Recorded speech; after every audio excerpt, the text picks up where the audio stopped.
मैं जर्नलिस्ट रवि शर्मा एक बार फिर आपके साथ हूँ। जैसा कि आपको जानकारी है कि प्राकृतिक संसाधनों का बेतहाशा दोहन कारण विकास की अंधी दौड़ और उसी कारण प्राकृतिक संसाधनों का बेतहाशा दोहन, जल, जंगल, जमीन पर ये सिकुड़ता जा रहा है, सबका आधिपत्य होता जा रहा है, जिसके कारण पर्यावरण पूरी तरह असंतुलित हो चुका है। आप देख पा रहे हैं, कहीं सूरज की इतनी प्रचंड गर्मी कि चमड़ी जल जाए और कहीं जल प्रलय ऐसा आ रहा है कि मानव समाज त्राहिमाम त्राहिमाम कर रहा है। कारण इसका सिर्फ एक कि प्राकृतिक संसाधनों का हम दोहन लगातार करते जा रहे हैं और उसी कारण पर्यावरण असंतुलित हो चुका है। हालांकि तमाम जो है दुनिया भर के वैज्ञानिक लगातार चेतावनी भी जारी कर रहे हैं, दिशा निर्देश भी दे रहे हैं, उसको लेकर सरकारें भी गंभीर हैं। अगर हम बात करें उत्तर प्रदेश की तो योगी सरकार हर वर्ष लाखों नहीं करोड़ों की संख्या में वृक्षारोपण कराया जाता है। कोशिश ये होती है कि पर्यावरण को संतुलित किया जाए क्योंकि वृक्षों के कटान एक बहुत बड़ा कारण है। लेकिन क्या सरकार के ही सिर्फ प्रयास से ये संभव है? शायद नहीं, लेकिन फिर भी सरकार की कुछ योजनाएं आई हैं जिसके माध्यम से जो सरकार वृक्षारोपण करा रही है उसमें आम आदमी भी सहभागिता कर सकता है। और जब तक ये चीज मैं बड़े जिम्मेदारी के साथ कहना चाहूंगा कि जब तक हमारी और आपकी सहभागिता नहीं होगी, हम अपनी जिम्मेदारियों को नहीं समझेंगे, हम उसमें प्रतिभाग नहीं करेंगे, तब तक शायद सरकार अपने और अपनी मशीनरी के प्रयास से वृक्षारोपण करता तो है, लेकिन कहीं ना कहीं वो जो लक्ष्य है वो पूरा नहीं हो पाता। तो क्या सरकार की योजनाएं हैं और कैसे आम आदमी हरियाली को बढ़ाने में अपना योगदान दे सकता है, इस विषय में हम आप जानेंगे। हमारे साथ बात करने के लिए जिला उद्यान अधिकारी हैं नन्हे लाल वर्मा जी, सिद्धार्थनगर से। तो क्या ऐसी योजनाएं हैं, कौन कौन सी योजना है जिससे आम आदमी भी इस वृक्षारोपण के मौसम में, इस वृक्षारोपण के पखवाड़े में सहयोग कर सकता है और पृथ्वी पर हरियाली को बढ़ा सकता है? सर, स्वागत है आपका हमारे यूट्यूब चैनल पे। Thank you. हम अगर पिछले 10 साल या 15 साल पहले अगर हम देखेंगे तो मानसून का जो समय सीमा रहती थी वो निर्धारित समय पे मानसून आया करता था और उसी समय उसी पीरियड में बारिश होती थी। अब तो जलवायु का या बरसात का कोई समय ही नहीं रहा है, किस समय किस महीने में कैसी कितनी बरसात हो जाए, किस महीने में कितनी हो जाए, इस तरीके से ये असमानताएं हुई हैं। और ये असमानताएं जो हुई हैं वो जो पेड़ पौधों का कटान होता है उसकी वजह से, जो हम वृक्षों का आच्छादन पूरी तरह से नहीं करा पाते हैं, उसका ही मुख्य कारण है। तो इसलिए आज की आवश्यकता है, यदि जनमानस को जीवित रहना है तो वृक्ष लगाना नितांत आवश्यक है।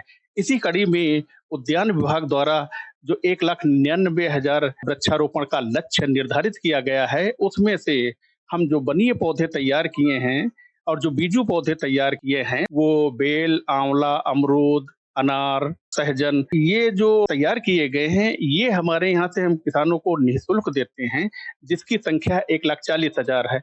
बाकी जो अन्य हमको पूरा करना है, हमारे यहाँ एकीकृत बागवानी विकास मिशन योजना के अंतर्गत 125 हेक्टेयर में बागवानी के कार्यक्रम आए हैं, जिसमें लीची का बगीचा लगवाना है, आम के बगीचे लगवाने हैं, कटहल मेड़ों पे लगवाना है, पपीता की भी खेती कराना है, केला 90 हेक्टेयर में है। इस तरीके से इन योजनाओं के अंतर्गत हम बागवानी का कार्यक्रम कराएंगे। इसके साथ साथ जो हमारी पौधशालाएं हैं, पौधशालाओं पर लगभग 50,000 हमारे कलमी पौधे तैयार हैं इस समय और लगातार इसकी बिक्री हो रही है। नगद मूल्य पर किसानों के प्रक्षेत्रों पर किसान ले जाते हैं, लगाते हैं। तो उम्मीद है हमारा जो टारगेट है ये नगद मूल्य पर किसानों को प्रेरित करके कलमी पौधों की बागवानी कराकर, योजना अंतर्गत बागवानी कराकर और निःशुल्क बीजू पौधे देकर लक्ष्य को पूरा करेंगे। यही हमारा उद्देश्य है। मैं ये कहना चाहूंगा, जैसे ये सही है, आपने भी उसको ही दोहराया कि वृक्षों की जो लगातार बेतहाशा कटान है, जो हरियाली सिमटती जा रही है, वही कारण है कि पर्यावरण में विसंगतियां हैं। तो जैसे कि अभी तो एक कार्यक्रम चल रहा है, सरकार का लक्ष्य है कि वृहद रूप पर वृक्षारोपण हर साल कराती है। आप भी करा रहे हैं, ठीक है, आपने बताया तमाम योजनाएं। लेकिन अब यह है कि आपका एक लक्ष्य होगा, विभागीय लक्ष्य होगा, तमाम विभाग जो है डिपार्टमेंट मिलकर इसको करा रहे हैं। लेकिन आम जनमानस उसमें कैसे अपना सहयोग कर सकता है, कैसे कंट्रीब्यूट कर सकता है? अगर वो कोई आम आदमी चाहे कि मैं भी वृक्ष लगाऊंगा, तो आपके डिपार्टमेंट से उसको क्या? सरकारी तौर पे अगर योजना के माध्यम से बागवानी अगर कराते हैं तो उसमें हमारे यहाँ ऑनलाइन प्रक्रिया है और ऑनलाइन प्रक्रिया में खितौनी, इंतखाब और आधार और एक फोटो वो लेकर हम उनका पंजीकरण करा लेते हैं और पंजीकरण कराकर डीबीटी प्रक्रिया के माध्यम से किसान हमारी पौधशालाओं से पौधे क्रय करके अपने यहाँ लगाता है और लगाने के बाद जो उसका बिल आता है वो डीबीटी के माध्यम से हम उसको अनुदान की अनुमान्य जो धनराशि होती है बागवानी के कार्य में वो उन्हें उनके खाते में ये तो बागवानी का मसला हो गया। जैसे अभी पखवाड़ा एक तरह से चल रहा है जो है स्पेशल, और वो इसीलिए है कि सड़क के किनारे या किसी के मेड़ पर या जहाँ भी उसके पास खाली जमीनें हों या गवर्नमेंट की जो जमीनें हैं वहाँ बंधों पर सब डिपार्टमेंटल जो है वृक्षारोपण किया जा रहा है। तो ऐसे में अगर कोई आम आदमी चाहे कि हम भी 4, 6, 10 पेड़ लगा दें जो सरवाइव कर ले जाए जिससे हरियाली बढ़ जाए, तो क्या ऐसी कोई योजना है कि कोई व्यक्ति जो है वृक्षों को लगा सके? वृक्षारोपण योजना अंतर्गत जो हमारा लक्ष्य है, विभागीय लक्ष्य 1,40,000 वो हमने तैयार कर लिए हैं। कोई भी कहीं से भी कोई डिमांड करता है, मांग करता है तो उसको हम दे देंगे। निःशुल्क मिलेगा। निःशुल्क रहेंगे। वो एक आदमी को कम से कम 10 वृक्ष। हाँ, तो 10 वृक्ष क्या एक ही वैरायटी के मिलेंगे कि विभिन्न? डिफरेंट वैरायटी हैं जिसमें अमरूद है, नींबू है, आंवला है, अनार है और ये बेल है, जामुन है, कटहल है, इस तरीके से हाँ। इस वैरायटी के भी हम वृक्ष अगर चाहें तो आपके वहां से हम प्राप्त कर सकते हैं निःशुल्क, उसको हम लगा सकते हैं। ये होता है कि कुछ बिज्जू होते हैं जो लंबे होते हैं, कुछ एक कलमी होते हैं, तो क्या कलमी प्रजाति? कलमी नहीं, ये सारे बीजू हैं। ये सारे बीजू हैं, बीजू। कलमी जो है हमारे यहाँ निःशुल्क नहीं दिया जाता है, ये सब बीजू हैं। बीजू पौधे हैं, लेकिन इनका क्या बेनिफिट मिलेगा? अगर मान लिया हरियाली तो बढ़ेगी, ठीक है, पर्यावरण में तो योगदान होगा, लेकिन फल के मामले में कितने? जैसे नींबू है या करौंदा, अगर नींबू के पौधों को 1-1 मीटर या 2-2 मीटर की दूरी पे लगा लिया जाए तो इतने, चूंकि कटीला होता है पौधा, या दूसरा पौधा जो हमने बताया है करौंदा, वो इतना जकड़ लेता है 1-1 मीटर में लगाने के बाद, जब 4 या 5 साल का होता है तो ये मान के चलिए एक बकरी का बच्चा भी अंदर जो है खेत में एंट्री नहीं करता है। तो इसलिए मैं जब भी किसानों के कार्यक्रमों में, जब इस तरह की कोई गोष्ठियां होती हैं, किसान मेला होता है, तो उसमें इस तरीके के घेर-बाड़ करने के लिए जो किसान प्रयास करता है और नहीं सुविधा मिल पाती है, तो उनको ये मैं काम करने के लिए प्रेरित कर देता हूँ कि मेड़ के चारों तरफ कम से कम ये करौंदा और नींबू के पौधे लगाएं, जिससे आज तो नहीं रिजल्ट हमको देखा, लेकिन 4-5 साल के बाद में घेर-बाड़ के लिए एक सुनिश्चित एक आधार बन जाएगा, जिसमें वो जो भी फसल बोएंगे वो सुरक्षित रहेगी। और कटहल, जिनको मेड़ों पे लगाने के लिए हम प्रेरित करते हैं, मेड़ों पे लगा ले 10-10 मीटर या 6-6 मीटर की दूरी पे, आसानी से लगाया जा सकता है। अब ये 1 मीटर या 1.5 मीटर दूसरे का खेत को छोड़ के उस तरीके से लगाएं, तो इसमें देखिए एक सब्जी वाला फल है या फलदार भी है ये, तो इससे दोनों फायदे हैं। एक तो हमारा पौधा लगेगा और दूसरे उससे हमें फल मिलेगा, यानी सब्जी मिलेगी।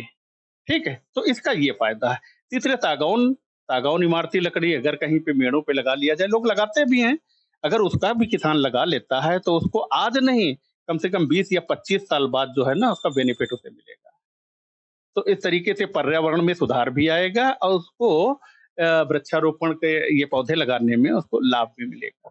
सर एक चीज मैं यहाँ जरूर एक छोटा सा प्रश्न करना चाहूंगा कि हर साल इतने बृहद पैमाने पर गवर्नमेंट वृक्षारोपण कराती है, लेकिन वो वृक्ष सरवाइव नहीं कर पाते, कुछ सरवाइव करते हैं बाकी नष्ट हो जाते हैं। इसका आप क्या कारण देख पा रहे हैं? एक अपना इस किसान की कमी है, स्पेशली ये संबंधित की कमी है, किसान देखभाल नहीं करता है। कारण ये है निःशुल्क या फ्री में पौधे उनको दे दिए जाते हैं, वो उनकी कदर नहीं करते। बस मुख्य बात यही है। और बिल्कुल, बहुत-बहुत धन्यवाद सर। ये थे जिला उद्यान अधिकारी, आपने जानकारी दी कि आपके डिपार्टमेंट से कुछ ऐसी योजना है जिसके माध्यम से आम आदमी भी प्रतिभाग कर सकता है और पृथ्वी पर हरियाली बढ़ाने में अपना सहयोग दे सकता है। निश्चित तौर पर देना चाहिए, क्योंकि अगर जलवायु की बात करें तो पूरी तरह विसंगति हो गई है, परिवर्तन हो गया है जो सामने दिखता है।